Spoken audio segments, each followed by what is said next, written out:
Hello students, how are you. आप देख रहे हैं chemical points. Welcome back to another video.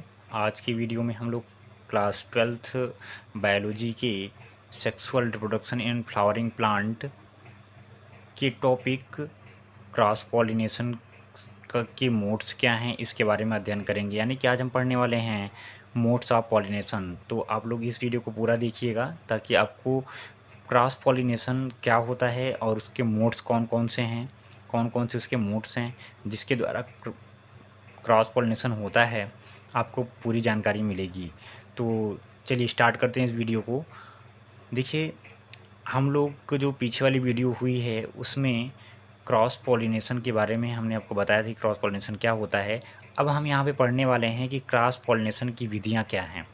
Cross pollination की विधियाँ क्या हैं, किसके किसके द्वारा क्रॉस पॉलिनेशन संभव है। जैसा कि क्रॉस पॉलिनेशन आप जानते हैं कि अगर आपके पास में कोई एक प्लांट है और ये दूसरा प्लांट है, तो इससे पॉलन ग्रेन रिलीज हो करके वो इस प्लांट के ऊपर जा कर के पॉलिनेट करेंगे। तो ये जो प्रक्रिया है इसको हम लोग कहते हैं क्रॉस पॉलिनेशन। क्या कहते हैं? Cross pollination. यानी कि इसका एंथर, ये प्लांट ए का एंथर प्लांट बी के स्टिग्मा को पॉलिनेट करता है। तो इस प्रक्रिया को हम लोग बोलते हैं क्रॉस पॉलिनेशन। तो क्रॉस पॉलिनेशन की ये जो प्रक्रिया है वो कुछ विधियों के द्वारा होती है। अब ऐसा नहीं है कि जो ये मान लीजिए कि पॉलन ग्रेन आपका यहाँ बन गया है, तो ये कैसे जाएगा यहाँ तक। ये जो रीचिंग जो प्रोसेस है इसी को हम लोग बोलते हैं मोड्स ऑफ पॉलिनेशन। अर्थात ये किस विधि के द्वारा यहाँ पहुँच रहा है। ये जो है वायु के द्वारा हो सकता है या जंतुओं के द्वारा हो सकता है या जल के द्वारा हो सकता है। तो अब हम लोग यहाँ पर कौन कौन से मोड्स हैं इसके बारे में देखते हैं। देखिए, परागकणों का किसी दूसरे पुष्प के स्टिग्मा तक पहुंचने के लिए कुछ साधन की आवश्यकता होती है। ये साधन वायु, जल, जंतु हो सकते हैं। ये जो साधन हैं वो वायु, जल और जंतु हो सकते हैं। तो आप समझ गए होंगे कि इसमें हमारा किस पर ये लेक्चर होने वाला है। तो मोड्स ऑफ पॉलिनेशन पर, यानी ये पॉलिनेशन की विधियाँ क्या क्या हैं, किस प्रकार से ये होता है, कौन कौन से पॉलिनेटिंग एजेंट होते हैं जो कि पॉलन ग्रेन को स्टिग्मा तक पहुंचाते हैं। उसके आधार पर अगर हम देखें तो ये वायु परागण, जंतु परागण और जल परागण, ये तीन प्रमुख विधियां हैं जिसके द्वारा क्रॉस पॉलिनेशन होता है। क्रॉस पॉलिनेशन किसके द्वारा होता है? वायु के द्वारा होता है। जंतु परागण, जंतुओं के द्वारा परागण होता है। और जल परागण, जल के द्वारा पॉलन ग्रेन स्टिग्मा तक पहुंचाए जाते हैं। तो यहाँ पर ये देखेंगे कि वो जो वायु परागण है इसको हम लोग एनेमोफिली कहते हैं। वायु परागण को क्या कहा जाता है? एनेमोफिली, एनेमोफिली। और जंतु परागण को क्या कहा जाता है? जूफिली। और जल परागण को क्या कहा जाता है? हाइड्रोफिली। तो ये इसके बारे में हम लोग यहाँ पर एक एक करके अध्ययन करेंगे तो आपको समझ में आ गया होगा। देखिए, जो यहाँ पर जो परागकण है वो किसी न किसी एजेंट यानी किसी न किसी माध्यम से, अब देखिए होता क्या है, आगे हम पढ़ेंगे कि कौन कौन से कैरेक्टरिस्टिक्स हैं। ये देखिए, यहाँ पर मान लीजिए फ्लावर है और इसके अंदर पॉलन ग्रेन बना हुआ है। इस पर कोई भी कीट आगे बैठता है और वो उड़ करके फिर इस प्लांट पे बैठ जाता है। तो इसके पॉलन ग्रेन इसके बॉडी से चिपक कर इसके पास पहुंच जाते हैं। तो इस प्रक्रिया को हम लोग बोलेंगे कि ये जंतु के द्वारा हो रहा है। तो ये जंतु परागण के अंतर्गत आएगा। हवा के द्वारा, मान लीजिए कि यहाँ पर ये पॉलन ग्रेन बना हुआ है, पॉलन ग्रेन ढेर सारे बने हुए हैं ये, और ये हवा के झोंके से एक स्थान से दूसरे स्थान तक पहुँच जाते हैं। तो ये भी वायु परागण के अंतर्गत आएगा। और जल में जो जल परागित पुष्प होते हैं वो प्रायः जल में ही पाए जाते हैं, जिससे कि उनका जल के माध्यम से पॉलन ग्रेन उस प्लांट तक पहुंच जाता है और परागण की प्रक्रिया संपन्न होती है। तो यहाँ पर हम सबसे पहले देखेंगे वायु परागण क्या होता है। तो एनेमोफिली जिसे कहा जाता है, जो एनेमोफिली है उसके बारे में थोड़ा सा हम देखते हैं कि वायु परागण क्या है। पुष्पों में वायु द्वारा होने वाले पर परागण को वायु परागण या एनेमोफिली कहते हैं। तो आप समझ गए होंगे कि पुष्पों में वायु द्वारा होने वाले पर परागण को वायु परागण कहते हैं और पुष्पों को वायु परागित पुष्प या एमिनोफिलस फ्लावर कहते हैं। तो यहाँ पर हम देखेंगे कि जो एमिनोफिली है वो क्या है कि अगर एयर के द्वारा क्या हो रहा है, पॉलिनेशन हो रहा है, यानी कि यहाँ पर पॉलिनेटिंग एजेंट कौन है, ये पॉलिनेटिंग एजेंट कौन है, ये जो पॉलिनेटिंग एजेंट है ये कौन है, ये है एयर। इसी के आधार पर ये इनोमोफिली कहलाएगा। तो आप समझ गए होंगे कि पुष्पों में वायु द्वारा होने वाले पर परागण को वायु परागण कहते हैं, और जो पुष्प होते हैं इस प्रकार के वायु परागित पुष्प कहलाते हैं। वायु परागित पुष्पों में कुछ विशेषताएं पाई जाती हैं, जो कि आप यहाँ पर हम देखेंगे कौन कौन सी विशेषताएं पाई जाती हैं। देखिए यहाँ पर ये जो आपका कैरेक्टरिस्टिक्स है वो कुछ इस प्रकार से है कि जो प्लांट है उसके अंदर क्या क्या एडॉप्टेशंस होंगे जिसके द्वारा उसमें वायु परागण संभव हो सकता है। तो सबसे पहले देखिए ये प्रायः क्या होते हैं, यूनिसेक्सुअल होते हैं। यूनिसेक्सुअल होंगे तो क्या होगा कि इसके ऊपर केवल और केवल मेल मेल का जो पॉलन ग्रेन है वो बनेगा, और इस पर ये गाइनोसियम होगी और उस वहाँ पर स्टिग्मा होगी। तो समझ सकते हैं कि दो अलग अलग प्लांट, अगर यूनिसेक्सुअल प्लांट होगा तो उसमें ये वायु द्वारा क्या हो सकता है, आसानी से परपरागण हो सकता है। तो हम देखेंगे यहाँ पर सबसे पहले नंबर पे क्या है कि जो वायु परागित पुष्प होते हैं वो प्रायः यूनिसेक्सुअल होते हैं। ये या तो पत्तियों वाले भाग के ऊपर निकलते हैं जैसे मक्का में, अथवा फिर नई पत्तियों के निकलने से पहले ही खिल जाते हैं जैसे पॉपुलर में। तो आप समझ सकते हैं कि जो वायु परागित पुष्प होते हैं वो प्रायः यूनिसेक्सुअल होते हैं। या तो कहाँ पाए जाएंगे, पत्ती वाले भाग के ऊपर पाए जाएंगे, या तो फिर जैसे कि मक्का में, और या फिर जो नई पत्तियों के निकलने से पहले ही ये खिल जाते हैं। इन्हें हम लोग वायु परागित पुष्प कहते हैं, यानी कि नई पत्तियां आने से पहले ही ये क्या हो जाते हैं, खिल जाते हैं। अगर हम दूसरा नंबर देखें तो दूसरा नंबर क्या है, स्मॉल फ्लावर नॉन अट्रैक्टिव, बहुत इंपॉर्टेंट है। जो वायु परागित पुष्प होते हैं, वायु परागित पुष्प होते हैं वो स्मॉल होते हैं, वो छोटे होते हैं, और ये आकर्षण रहित होते हैं, नॉन अट्रैक्टिव होते हैं। मतलब ये कि जो ये छोटे होते हैं और ये आकर्षित नहीं होते हैं, यानी कि इसमें कलर वगैरह बहुत ही मुश्किल से होते हैं।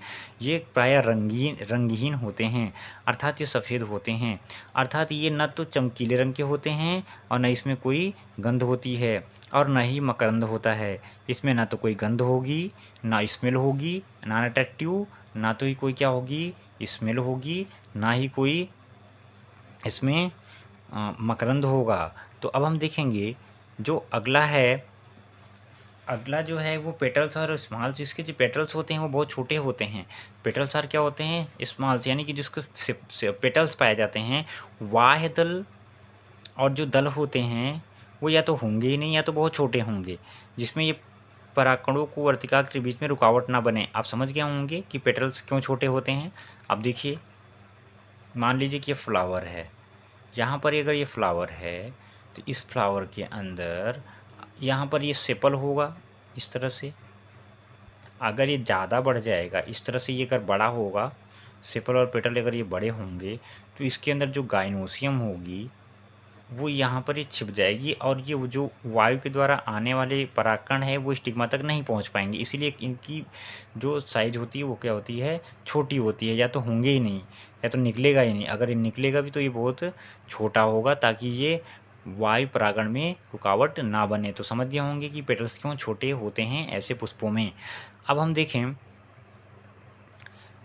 अगर तो जो इसमें बहुत ही हायर अमाउंट में जो पोलन ग्रेन होते हैं वो उत्पन्न होते हैं। Pollen grains are small and light weighted, यानी कि पोलन ग्रेन क्या होते हैं, छोटे होते हैं। अब समझिए कि अगर पोलन ग्रेन अगर छोटा होगा, मान लीजिए यहाँ पर ये पोलन ग्रेन बना हुआ है, अगर इस साइज में छोटा होगा तभी ये हवा के झोंके से क्या होगा कि वो एक प्लेस से दूसरे प्लेस तक ये ट्रांसफ़र हो पाएगा, यानी कि ये दूसरे स्टिग्मा तक ये पहुँच पाएगा।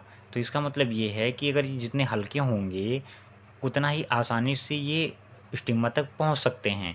तो आप समझ गए होंगे कि जो पोलन ग्रेन्स वो होते हैं स्मॉल क्यों होते हैं, और ये लाइट वेटेड होते हैं। अगर ये लाइट वेटेड नहीं होंगे, यानी कि ये अगर इसमें बहुत ज़्यादा अगर ये भारी होंगे, मटेरियल ज़्यादा भरा रहेगा, तब ये हवा के झोंकों से ये बहुत ज़्यादा दूर तक ट्रैवल नहीं कर सकते हैं। तो इसलिए जो पोलन ग्रेन्स होते हैं वो स्मॉल होते हैं और लाइट वेटेड होते हैं। आप समझ गए होंगे कि ये लाइट वेटेड क्यों होते हैं।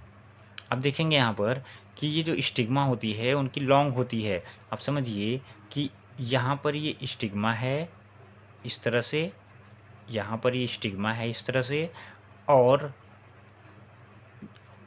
अब देखेंगे अगर ये लंबी नहीं होगी तो ये इसका जो सेपल है और जो पेटल है, जो सेपल है और जो पेटल है, वो यहाँ पर ये लंबे होने से आप समझिए कि जो पॉलन ग्रेन है वो आसानी से उसको पॉलिनेट कर सकता है।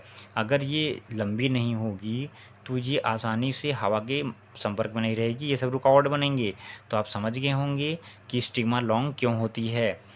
अब अगर हम देखें तो ये नेक्टरलेस होते हैं, स्मेललेस होते हैं। नेक्टरलेस होते हैं और स्मेल। नेक्टर का मतलब क्या होता है? मकरंद।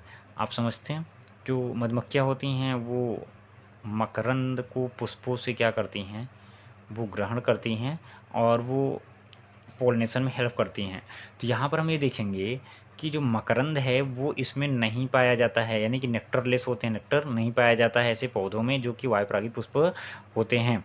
अब देखेंगे कि ये बहुत ही स्मेललेस होते हैं, यानी कि इसमें कोई भी गंध नहीं पाई जाती है। तो आप समझ गए होंगे कि कौन कौन से कैरेक्टरिस्टिक्स हैं उसको हम डिफाइन करते हैं इनोमोफिली के। तो अब हम देखें तो जो इनोमोफिली है यानी कि वायुपरागित पुष्प होते हैं उसमें ये निम्न एडोप्टेशन पाए जाते हैं। ये प्रायः क्या होते हैं? यूनिसेक्सुअल होते हैं। यूनिसेक्सुअल ने बता दिया आपको कि अलग अलग प्लांट पे मेल अलग और फीमेल अलग पाया जाएगा। और ये इसके फ्लावर क्या होते हैं? बहुत छोटे होते हैं और इसमें आकर्षण नहीं होता है और इसमें कोई स्मेल भी नहीं होती है।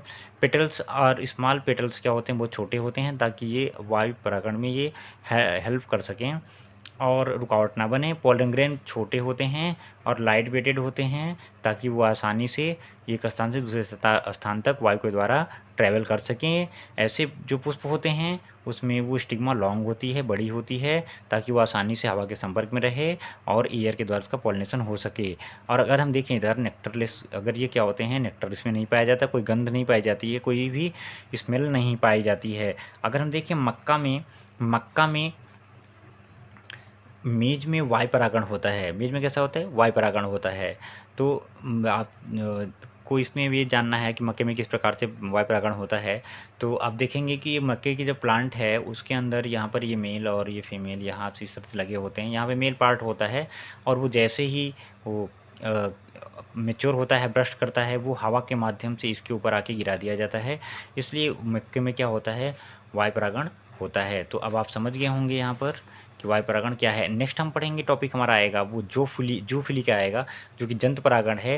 जंतु परागण का इंट्रोडक्शन दे देते हैं, बाकी हम इसको नेक्स्ट वीडियो में देखेंगे। देखिए कीट जो है वो पक्षी जो है, चमगादड़, घोंगे, ये प्रमुख रूप से जूफिली होती है, इनके द्वारा जंतु परागण होता है। तो जंतु परागण के बारे में हम लोग नेक्स्ट वीडियो में आप डिफाइन करते हैं। और अगर आप लोग को इस वीडियो से कोई संबंधित तो कोई भी प्रॉब्लम है या कोई भी क्वेश्चन आपको पुटअप करने हैं तो आप कमेंट सेक्शन में ज़रूर बोल सकते हैं। और मिलते हैं नेक्स्ट वीडियो में। Okay, thank you.